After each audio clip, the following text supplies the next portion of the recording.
we just have Marco and Michelle, right? Should we give it one more minute and then we'll start because Michelle has to leave early. Right. Yeah, sorry about that. No, well, thanks. And Michelle, thank you again. Michelle turned in another great canvas for us this week that we'll use as an example. And it's really interesting to see the differences in Michelle's canvas and from the Italian group. But it's good. It's good to see how people interpret it differently. And I think Michelle, you did a great job. You built upon what you did last week, and I think you have you're making good progress with this. So hopefully you found it useful. Yeah, absolutely. So I guess we'll go ahead and start then. And then if anybody joins us, they can catch up. So here we are at webinar number 3. And we're going to recap what we did and the previous understanding, the ideation area. And then we're going to take a look at these canvases as mentioned, and then we're going to talk about the phase 3. And so how do we actually pick an area to focus on? Now that we spent time last week generating a lot of new ideas, now we're going to narrow our focus and decide which idea to produce and prototype. So as you recall, we did ideation last week, and as a quick recap, what we want to do is with the ideation, we want to make sure that we generate ideas from a really strong and solid foundation. And we want to do this means we need to validate a hypothesis that we made. So we all started out with coming up with ideas of where we believe the problems are, where are the pain points for our clients or whatever, or our target group, the one we want to propose a solution for. As we have these ideas, then we want it to go out in the field and get some feedback. Ask, is this true? Is this how you're feeling? Is this right or is this wrong? And maybe we make some adjustments to what our original problem hypothesis is. It can be very helpful at this point to bring in different viewpoints, ask different types of clients, different types of customers, so you make sure you're getting the whole picture. Then we want to talk about what are our strengths in the case of working with clients. Why do clients work with us? What do we believe as our value proposition? What do we offer that we do better than others, or that it's hard for them to find in other sources? And so we want to think about this as one area to generate new ideas and apply this to different areas that we don't already work in. We want to take inspiration from unexpected sources. So we talked about this idea of the straws and the astronaut suit and the ski boot. And we want to think about what have we seen in other areas that has struck us in some way that maybe we can apply to our own situation, something adapting it to a different situation. Beg, borrow, steal, always looking for outside sources of information and of inspiration and taking those.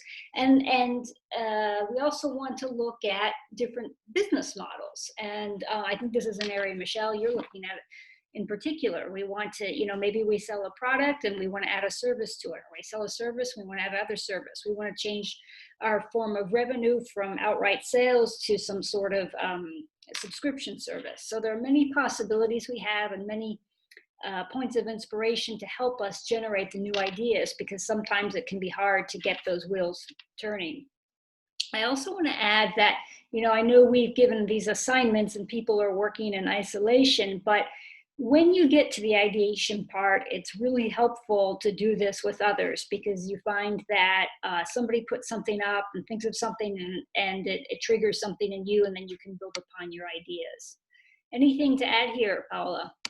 Yes, only at one point related to the generating ideas from a solid foundation, because sometimes, very often, we are falling in love about our ideas and we don't define solid foundation, but we have a desire, we have a dream, and we start to configure an idea without having feedback and without searching feedback from the other, searching feedback and inspiration from other projects and other they are already implemented.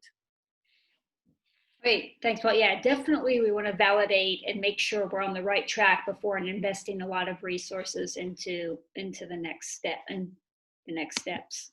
Exactly. So here we have the instructions for filling out the canvas for ideation, and the ideas we just went over are specific fields we want you to fill out and use those descriptions to help you generate a list of ideas. Before you do that, you want to build from what you did previously, and you want to pick. We decided the short-term priority, since we decided this course was a short-term, and think about some of the challenges you were addressing.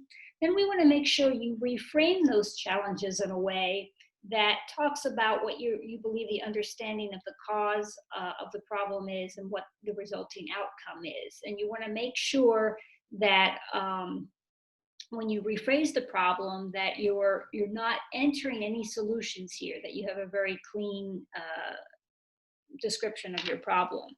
Now we're going to look at an example from the Italian group, and Lucia, when we first went over this, we highlighted a couple things with Lucia, and she did a lot of work in filling out this canvas, but what we saw is some in the first field, in field number 8, that some of her areas were perhaps too general, and that's a good starting point, but we want to make sure you get specific enough so that when you go to rephrase it, your idea of a starting point is clear.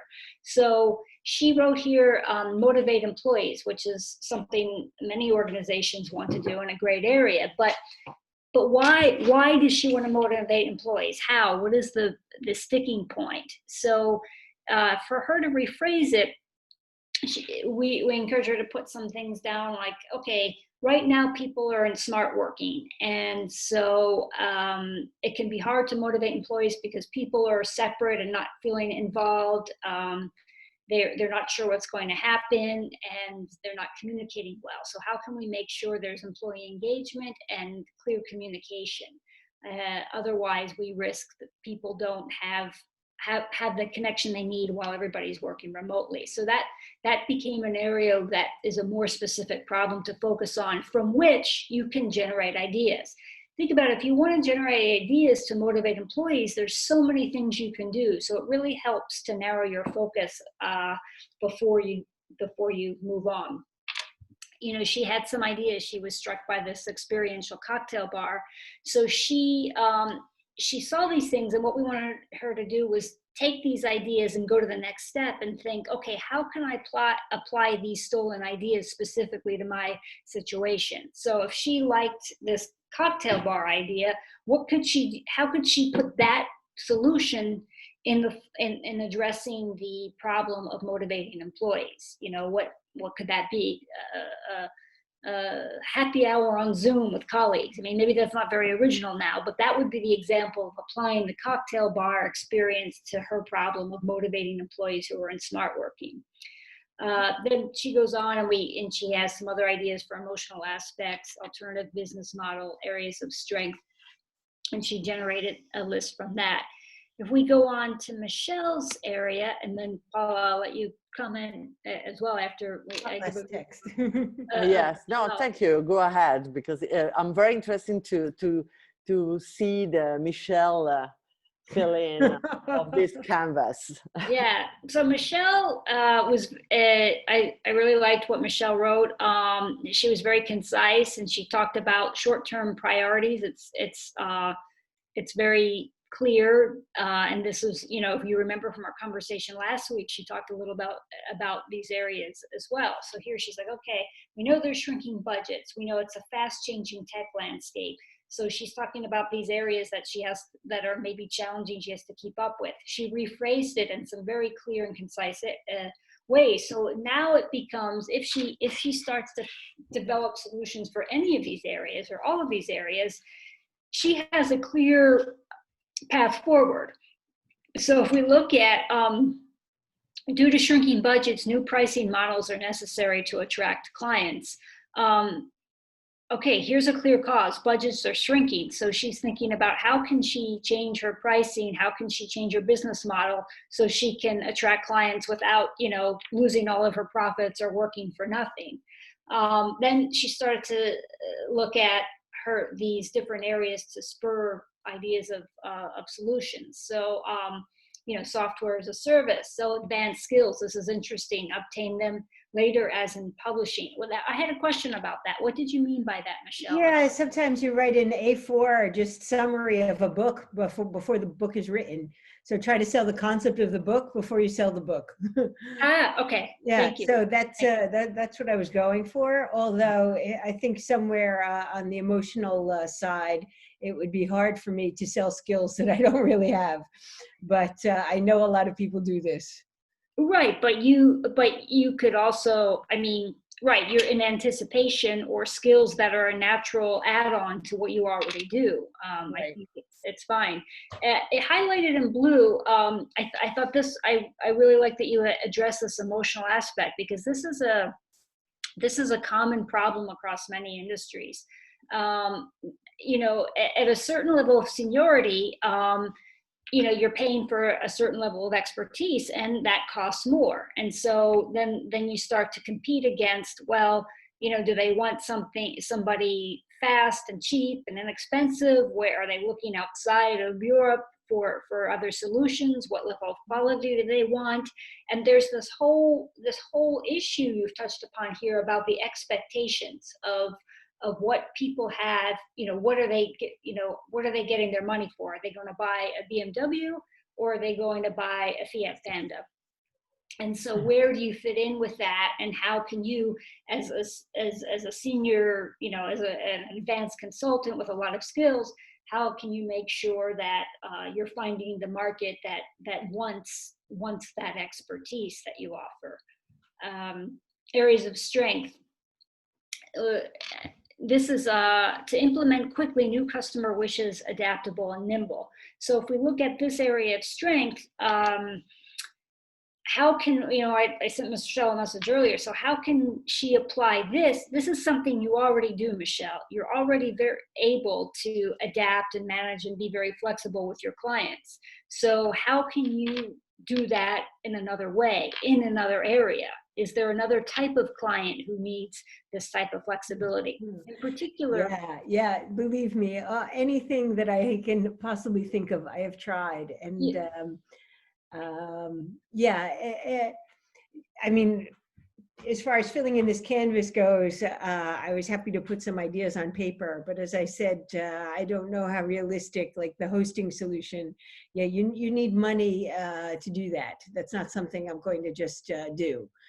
And I don't even know that the market wants that. But the one thing that I did yesterday, also in terms of still, fact finding, was I took a headhunter out to lunch. My first lunch on an actual terrace in months, I have to say. Nice. It felt like I was doing something really illegal. We had to disinfect our hands and to walk out and sit on the terrace, but it was all very civilized. But the one thing that he said that I can all take some comfort in, because there's nothing I can do about the trend to hire internally. And that's what most small companies are doing, trying to hire internally.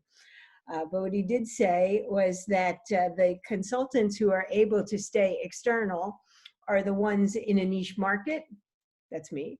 The ones who have lots of experience, also me. And I forgot his third point, which I also thought, and the ones with a established social network. So I think, somewhere I didn't put here, but that I do rely a lot on relationships. And somewhere in here, I have to reach out to my network more in terms of finding new clients.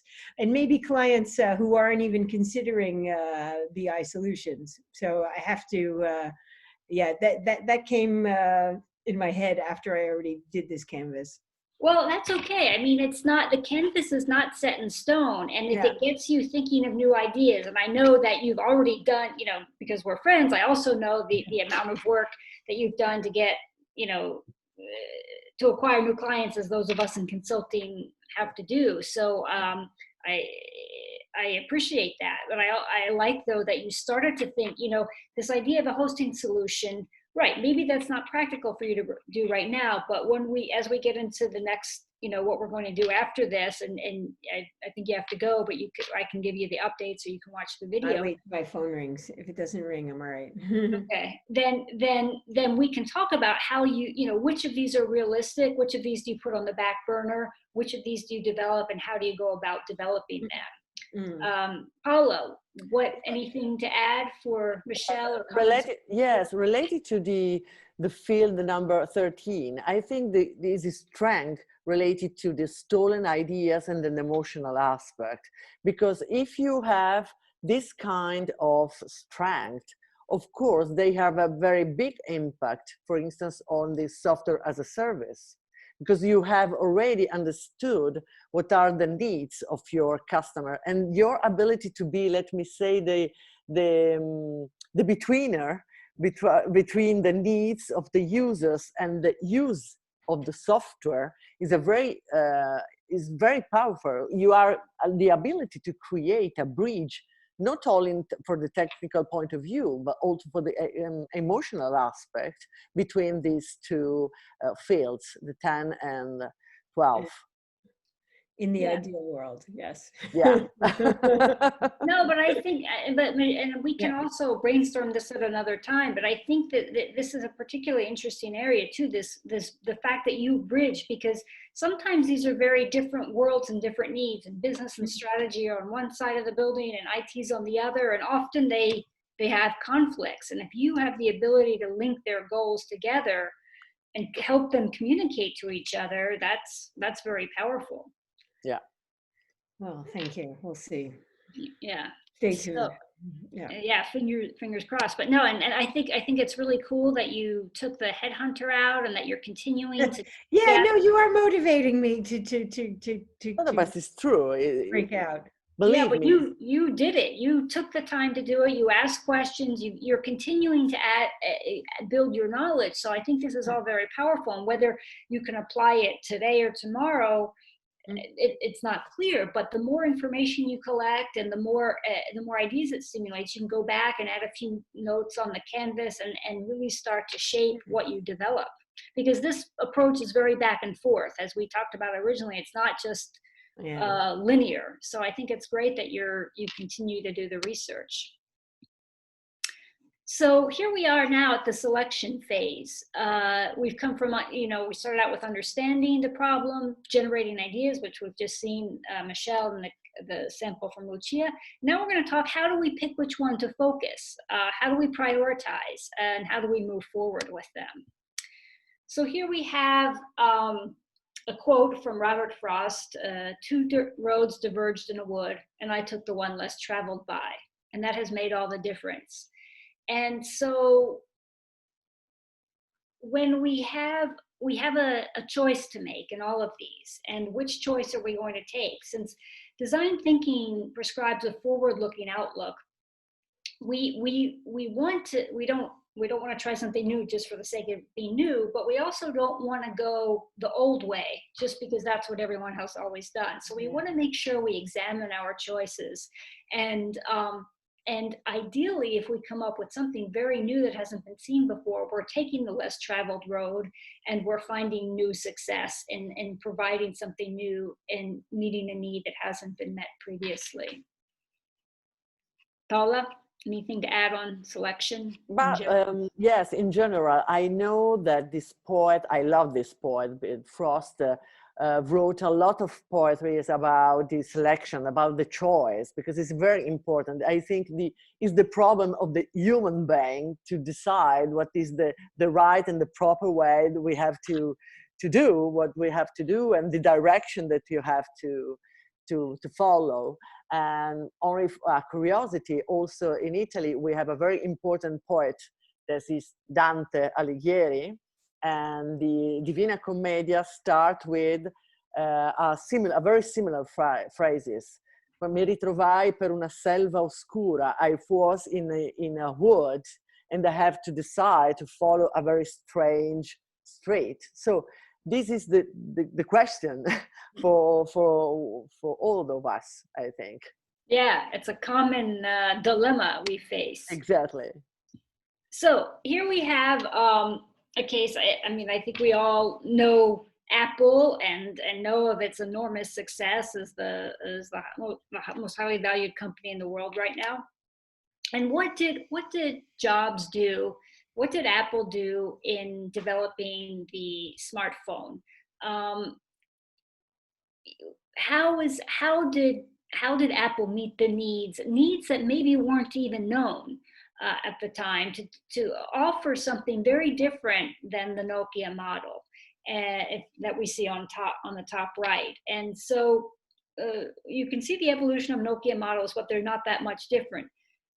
Apple took these three areas of the idea of having music and phone and the internet and putting it all in one device, making it easy for people to use. You didn't need a stylus. You didn't have a tiny keyboard that was fighting for space with a tiny screen so you couldn't see very well, that everything was very fluid and flexible and much more beautiful and elegant and much easier to use. And so in identifying the cumbersome aspects of using the Nokia and also people having to carry multiple devices and doing this and that and combining it all in one, within 3 years of the launch of the iPhone, not only did he create a new market, but he really changed how we all operate in life, how we all live at this point by having smartphones.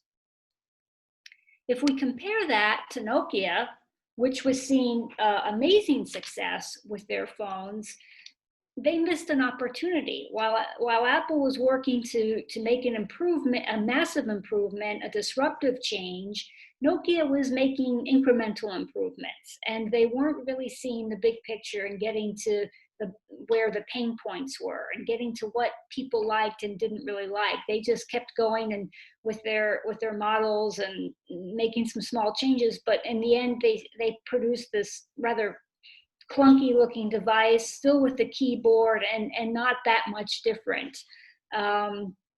So they weren't really addressing the challenges that their users were faced. And now we look today, where are we today? Nokia was once at the top of the market, and now nobody owns a Nokia phone anymore. I don't know, maybe Marco in Finland, there's still a few Nokia fans, but it's really the cost of making the wrong choice and not meeting the needs of your audience.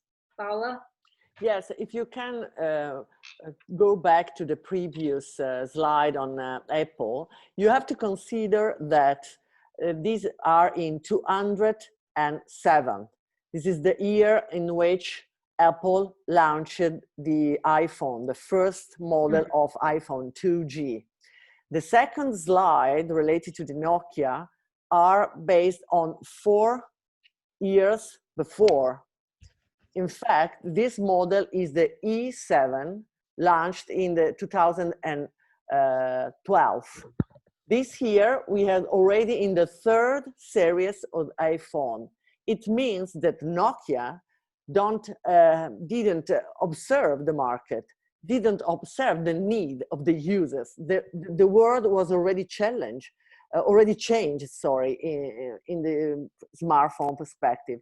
And they were still using a very old version of the operative system, the Symbian. You can see here is a very old style way to interface the users. And here you have the iPhone that is a totally different. It's very smart, it's very modern, let me say. And to stay attached to the old style causes, let me say, to Nokia to lose a very share or market, because they disappear from the smartphone market, of course. They are big in the telecommunications, in the networking, but right now they are not working on the smartphone market. Yeah, it's I think that probably we can say, okay, yes, we know the story of Apple, we know the story of Nokia, it's true.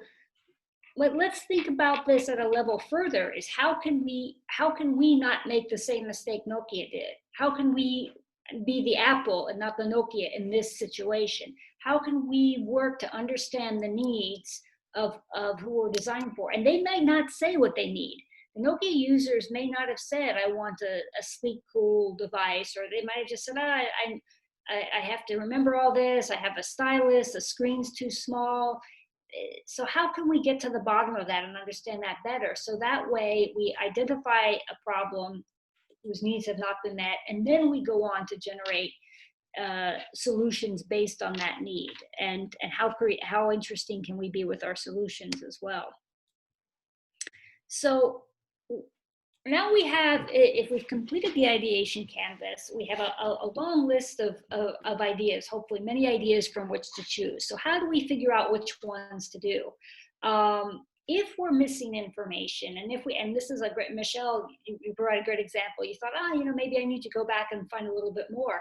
Yes, absolutely. Go back and validate your problems. Learn more information. If you're unsure, gather more. Maybe you're on the right track, but take the little extra time to go back and make sure you're moving in the right direction with the problem you identified.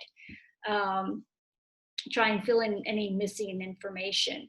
Then think about, okay, what is my context now? What type of client do I want to start with? Where is my starting point? All of these are possible solutions to develop, but what is the starting point? Maybe who is the easiest to serve in the short term? Maybe my main client or my most important client. How do I decide who I want to serve, and therefore which solution to develop? Once you've identified that client, then go back and once again make sure you have their needs clearly identified. Then decide on a timeline. We're talking more about short-term needs, but break down your ideas into short, middle, and long term, so you can start with a short-term one and put that on the timeline. So if we look at the canvas here for phase 3, the selection canvas, we're going to take the problem that we've already identified from the previous canvas. Then what we want to do is we want to do a little bit more work in identifying our client and create a persona. So, you might know a persona is an archetype, is a composite of people, of your clients. And so it's recommended that you create 3, 4, 5 personas of your different client types. And the purpose of creating a persona is, once again, to help you make the right decisions. It's to help you guide your decision making. And I like to think of it as if you were buying a gift for somebody. The persona should be somebody you know. So your mother, your spouse, your best friend. You would probably buy each of them a different gift because they're different people, they have different needs, they have different interests. So when you create your persona for your client that you're resolving a problem for, you want to make this a real person, even if it's a combination. You want to describe them in a way so when you're providing a solution, you are meeting the needs of the persona, and you can name them. You can say, okay, I'm making one of my clients is a senior level manager who's a little slow with the IT and not very tech savvy. So I have to make sure that, but he loves, playing tennis. So, and he's got kids and a wife at home. So he never has any time other than tennis 2 hours on Sunday. So think about how your solution will meet his needs. Then maybe another of your personas is a young MBA graduate who's very tech savvy and very ambitious and has lots of energy, but doesn't care for a lot of a lot of prep time, wants to do things fast. So how do you adapt your solution to that person? So when normally we spend more time in persona development, and to do this properly, you would create personas and fill out a template for them. But at least now start to think about your clients and make a few points about who they are. So when you're proposing your solution, that you make sure you address them as an individual. Then all of the ideas you generated, and you can also rewrite them on Post-its. You want to think, okay, which ones do I think I can do in the short term, which might be middle term, and which are a bit longer term. So start to break down your solutions in terms of timing, and probably will, like I said, focus on the short term. Paula, anything to add here? Yes, thank you, Paula? Christina. Yes, can you hear me? Yes, now we can. Okay, I'm sorry. Yes, thank you. And I think this is a very important point is related to define the type of users or clients, the personas is very, very important. Sometimes we are so concentrated of our idea, we fall in love for our idea and we forgot that we are developing idea for the other people. So this means that we have to link very strictly the problem that we have to solve and the people for who we have to solve the problem. So in this case, we can have different classes, different cluster of user and customer for which we are solving the problem. But we have to stay concentrated in this point. This is crucial for the success of a product implementation, service implementation. Is very, very crucial to understand who is our customer. Yeah, Paula, I think that's a really interesting point you made about falling in love with our idea. And this is a risk because sometimes we at this point, we start to become attracted and so excited about our idea that we lose the empathy and we think only from our point of view. So creating a persona helps keep that empathy in our mind and reminds us that it's not only us who are solving a problem for, but it's also our client or whomever our target is. So let's see if we can go to the next. So now we've talked about the first part of that canvas. Now exactly how do we decide which solution to develop? We're going to have you talk about describe your solution in a little more detail. List the key partners and any approvals you needed. So probably your solution might be something that you can't produce on your own. So you have to think, who else do I have to collaborate with? Who else do I need approval from? Who else do I need to inform? Who are the other stakeholders involved? Of course, we have budget considerations and limitations, but that doesn't mean that a solution has to be eliminated on budget alone. Think about your budget, but think about alternative sources of funding. Think about if you're proposing a solution for more than one department, sometimes if they're really enthusiastic, they can find other sources of funding. Any additional resources? Are you going to need support from a different skill set? Are you going to need collaboration from an outside agency? What else do you need to get your solution going? And then finally, when you've given these details, you're going to choose one to start with to develop a prototype and to go into the action phase. So as we look at the canvas, you'll see that we have 3 fields. I mean, you can decide to only fill out 1 or 2, or you can do 4, but pick your top 3 solutions and add some details to them. The stakeholders to involve, any decisions needed, what you have an idea of an estimated budget might be, additional resources, and any other things you can think of along with some key dates, so you can decide which one to start with and what you might need to do to get this solution out in front of people.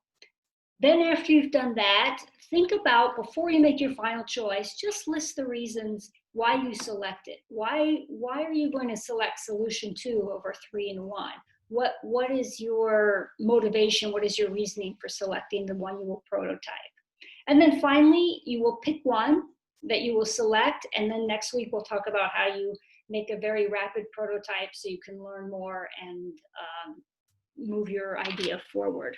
Paula, what else would you like to add? Yes, of course, we have to select a very short number of solutions that we have to investigate. Why? Because we need to be very fast in this phase. The crucial point of design thinking is a very fast and simple methodology to transform an idea in a prototype, in a solution that we can test, refine, and launch. So, for instance, if we want to analyze this free webinar about design thinking, also Christina and me have used design thinking, of course, in implementing these webinars. And we have analyzed only two solutions: the possibility to start with the Italian version only, the possibilities to start to English version only, and we analyzed these two different solutions. Of course, we have selected the first criteria was we are in Italy, sorry, and we can start using our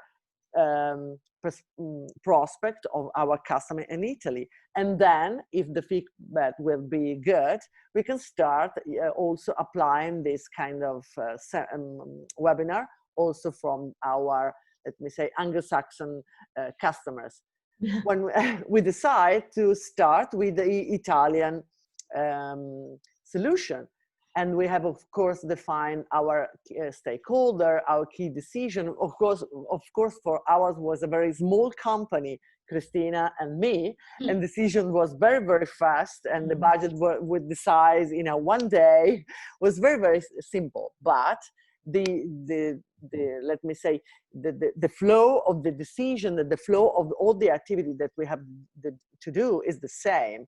And we decide to start first with the Italian solution, and then a week later, we decide to start also with the English version. Why? Because it was very simple for us to translate from Italian to English, from English to Italian, the material, and so we can start with these two solutions. Of course, it's not so simple for the other product or solution or services that we have implemented, but this is the approach that we have to follow. Yeah, thanks, Paula. Thanks for explaining that. So as far as the Canvas goes, we've covered, we've got a small group today, and we've covered some of these points and recapped. So do we have any questions at this point, or any comments? Any thoughts? I have to go, but this has been very useful, and I look forward to joining you again next week. Next week is on Wednesday. Yeah, Wednesday.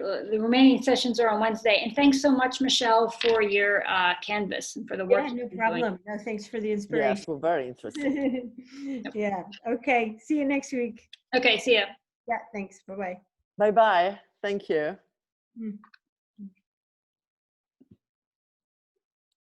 So who are we left? Was Marco? Do we still have Marco? Marco is still with us, yes. Marco, any questions? Comments? Marco is mute. You have to unmute. Okay. Yeah. Ciao, Marco. Okay, so this has been very interesting to see how the mechanics of this works in a very objective way. So you have been organizing it well done. So you managed to put it a very down to earth type of methodology that you can apply. So I think you have been doing a great job. Thanks, Marco. Congratulations. Thanks for the feedback. Thank you. Thank you so much. I didn't do any homework because my thing is a bit different. What we do is we make investments. So it's I don't see how we could do. Maybe one way of looking at this and to use this would be, because when we do investments, we do it with the other investors. So maybe could be somehow a way to organize how to find the right co-investors. I don't know, but go ahead. No, but that is something that I have to do some thinking about and to learn from seeing you doing it. So, but I that's an interesting problem, and I would say that design thinking you could apply it, because in some way, one possible area for design thinking might be in how you evaluate what you invest in. So I know that you probably spend the majority of the time looking at numbers and sort of concrete data, and but that is, once again, and the value of a company and their assets, and all of this very analytical approach. Um, but I wonder how you might apply some of these more qualitative areas to your investments, and if that would be useful for you. Maybe your investments are already very successful and deliver very high returns, so you don't need to do anything else. But what about looking at at one of your investments in some of these other terms, in terms of does this company understand the needs of its market? What have they done to demonstrate that? Does this company we invest in, how have they proposed a solution that's different than other solutions out there? How are they monitoring their solutions? How are they selecting what they develop? Maybe you already do that process. I don't know. Is that something that would be valuable? I think the heuristics that you have here, the methodology that you have here, would be extremely useful for funds. You see, for larger funds, because if you select you are in Milan, so definitely if you try to contact the asset managers of Milan, you have there definitely asset managers with several funds, and then if you could come and to talk to them, how about this? This might be quite revolutionary in the finance area, to use design thinking in the asset management, but we should give a try. And I would start somehow by the Association of Venture Capital there in Italy or in Milan, the Association of Business Angels. You see, so this sort of people, they could be sensitive to sponsor a seminar like the ones that you are organizing, that then this seminar as a general view, and then for them, the funds themselves, they could go for the analysis of their portfolios. You see, so I think that that could be done to make some. What I'm trying to pass the idea is very much on the practicality of the thing. You are in Italy. You have proofs of concepts already done there. The finance area, I am not so sure that is using this tool, and could be a valuable tool for helping the decision making on investing, could be a valuable tool on making the decision making on what sources of growth each strategy could generate. And then again, on the final phase, on the time of the diversity, you see. So this area could be so. There are three moments that design thinking could be applied, and this, if you would go through the funds and the asset managers. So I think would be a very interesting entry door for doing, because I think it's quite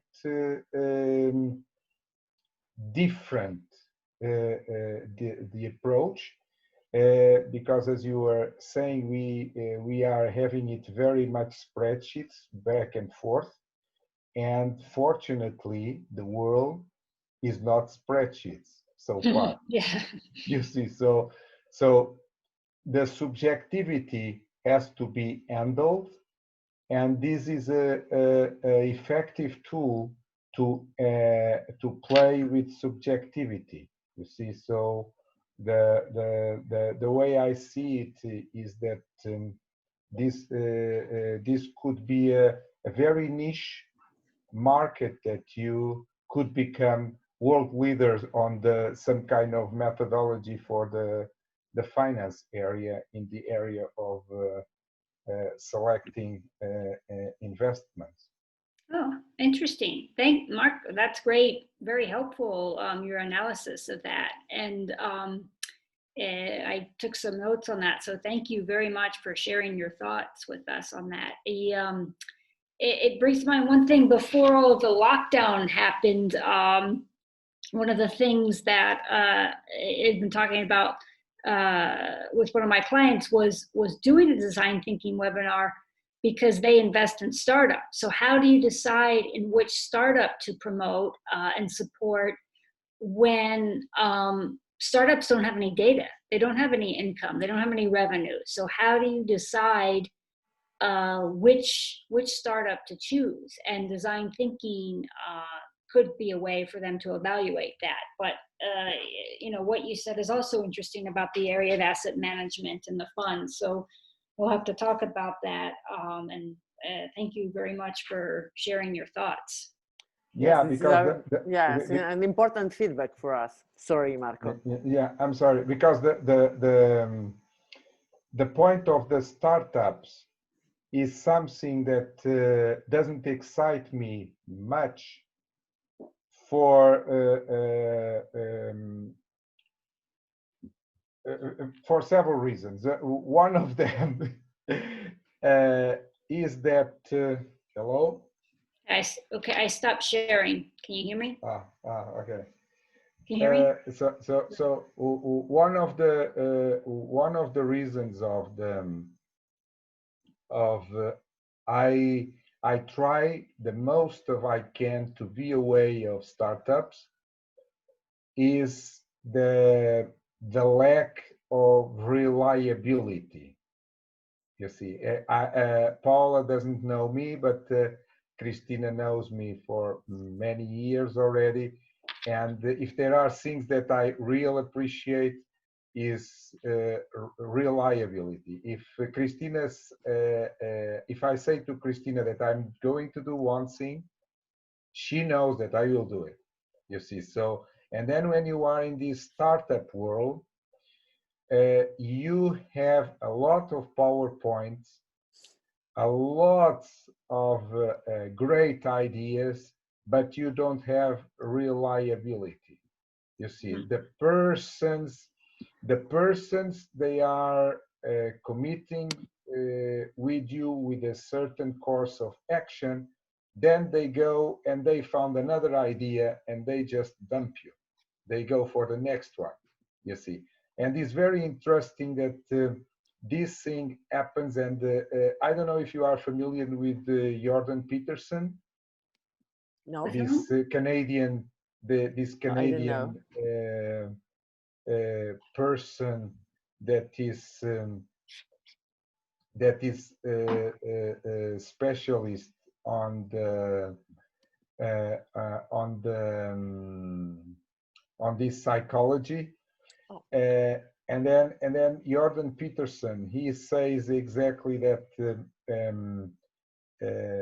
entrepreneurs have a very special value system, you see, so you cannot trust them. So if you are putting money in one company, is not exactly the company that is the interesting thing. Of course, that there is for instance, 2 months ago, we just bought a new company. It's a cheese factory. Yeah. Oh. So it's very simple. But the point is that is the management team. You see, so if the problems come, it's not the machines that I am relying on to make the company successful. Is the people that is there that will face the problems, and they come up with the solutions, with the creativity for fixing the problems. Mhm. And the idea is that when you have you, on this startup world, you have something that the same person belongs to 5 or 6 startups, you see, and then where is the loyalty there? Yep. You see. So here in Finland, they have this support for startups, and one of the things that they put is that you are committed to one startup only. Mm. You see, you sign a document, but still, even though they are Finns, they just find ways that they are in 3 startups, and somehow I don't feel that this startup world is the people they have the same values than I have. So I don't. I try to be away of this startup world as much as I can. But definitely, besides the metrics, besides the psychology, I think this imagine 3 dimensions. You see the metrics, the psychology of the team, and then the method, the design thinking as a method to apply design thinking for selecting startups, for the investors that they like startups, you see, because not everybody is crazy as I am, that they don't like startups. But the point is that the design thinking as a method to make it the selection of the startup, I think could be developed by you. And even I don't know if you could put some kind of methodology online that the fund managers they could they are receiving all the time PowerPoints with great ideas and all of these blah blah blah, and then one way of they do the screening could be by passing to a query of stages that you would develop for the startups, you see, and then after the entrepreneurs filling the form, they would come with a certain score, you see, and the ones that pass a certain score, then the guys that they are investing, they would pay more attention to those than to those ones that they don't reach certain scores, because you have a series of questions that you identify that the level of commitment, because here with the startup, what you really need is commitment, and that is something that these guys they don't have. Because I remember that when I finished university, the persons that didn't have jobs, they were called unemployed. Then they become they become what? They become consultants. Mhm. And then they become what? They become networkers, and then they become coaches. You see, so now they are coach, and now the next level they are entrepreneurs. Yeah. You see, so but in the end of the day, they are still what they were when I finished university. They are unemployed people. You see, which is not Okay. bad, which is not bad. You see, but the point is that if we keep on putting these fancy names on the top of the situation to run away from the situation, we are not fixing it. You see, and that is the